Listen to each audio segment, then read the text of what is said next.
Olá, turma, tudo bem?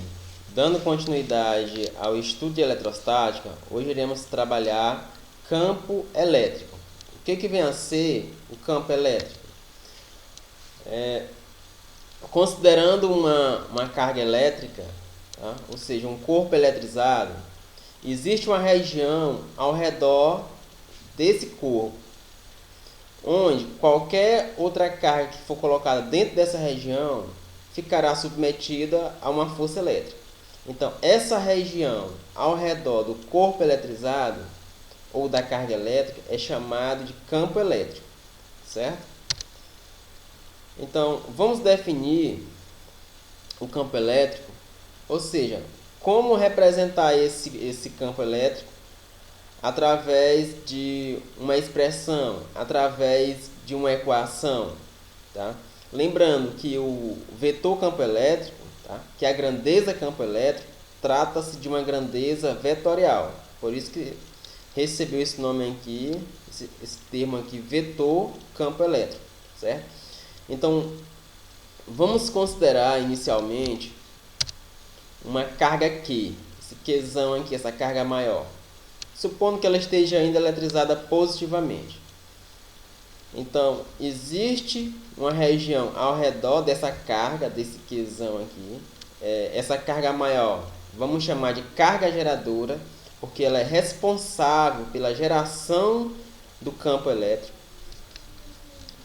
Em um ponto qualquer, foi até chamado aqui ponto P, próximo dessa carga geradora, colocamos uma carga, um Qzinho, tá? Uma carga menor, que é chamada aí de carga pontiforme ou carga pontual. Se essa carga Qzinho for colocada dentro do campo elétrico dessa carga geradora, ela ficará submetida a uma força elétrica. E o campo elétrico, nesse ponto, onde é colocado essa carga Qzinho, tá? Aí lembrando ainda, tá, gente, que como aqui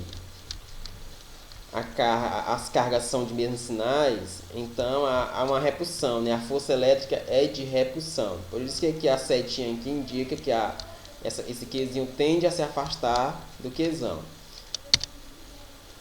Então, se nesse ponto eu coloco uma carga, vou chamar, supondo que eu coloco uma carga Q1, tá?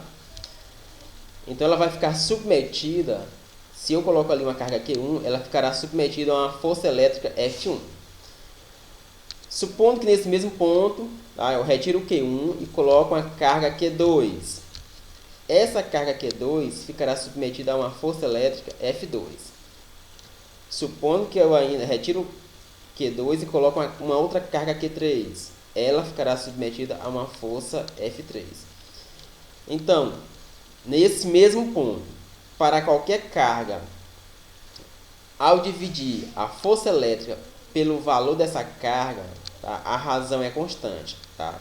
Então, a gente pode até generalizar. Qualquer carga que for colocada nesse ponto, ao dividir a força elétrica pelo valor dessa carga, tá, o valor permanece constante.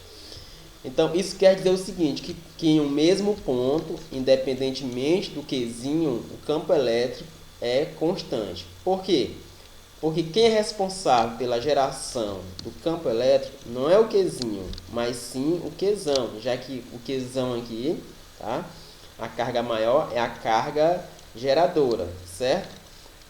Então, essa razão de F sobre Q é exatamente o que define o vetor campo elétrico. Tá? Campo elétrico representado aqui pela letra E, o Ezão aqui, é igual a F, que é a força elétrica, dividido pelo módulo da carga do Qzinho, tá? Porque o Qzinho pode ser negativo, pode ser positivo. Por isso que é bom a gente representar a intensidade do campo elétrico, tá? Como sendo a força dividido pelo módulo da carga elétrica. Uma carga elétrica, tá, ao seu redor, tá, o campo elétrico é representado por linhas. Essas linhas são chamadas linhas de campo elétrico. Por convenção, uma carga elétrica positiva, as linhas são de afastamento, tá certo? Aqui a figura A, uma carga positiva, as linhas são de afastamento. A setinha indica que O campo elétrico está se afastando aqui da carga. Na imagem B, temos uma carga negativa. As linhas são de aproximação, tá? Elas vão ao centro da carga. Tá? Isso quer dizer o seguinte, observe que numa região bem próxima à carga, as linhas estão mais próximas, estão bem juntas, né? Isso quer dizer que próximo à carga, o campo elétrico é mais intenso. Em pontos mais afastados, as linhas estão mais distantes uma da outra. Isso quer dizer que em pontos mais afastados da carga elétrica, o campo elétrico é mais fraco, é menos intenso. Então, para uma determinada configuração de campo elétrico, quanto mais próxima as linhas estiverem, mais intenso será o campo elétrico. Em pontos mais distantes, tá? O campo elétrico é mais fraco. Aqui é uma configuração de duas cargas elétricas positivas. Observe que nessa região aqui no meio não existe nem linhas, né? Isso quer dizer que o campo elétrico é nulo, certo? Então, quanto maior a concentração de linhas, maior a intensidade do campo elétrico. Se não houver linha de campo elétrico, não há campo elétrico, ok? Aqui é a configuração para duas cargas de sinais contrários. Uma carga positiva e uma carga negativa. Tá? Já nesse caso, aqui no meio, existe concentração de linhas, né? E elas são praticamente paralelas. Quando as linhas de campo são paralelas, isso quer dizer que o campo elétrico é constante, certo? Então, sempre adotem isso.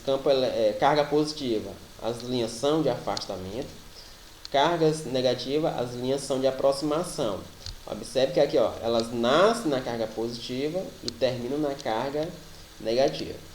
Então, para fixar melhor esse conceito aí de campo elétrico, nós vamos responder aqui alguns exemplos, tá? Vamos responder aí duas questões bem simples, mas antes disso, vale lembrar que a unidade de campo elétrico é o Newton por Coulomb.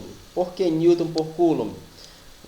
Lá na equação mostra o seguinte, que o vetor campo elétrico é dado pela razão entre a força, a unidade de força é o Newton, né? Pela carga, a unidade de carga elétrica é o Coulomb, representado por um C. Tá? Newton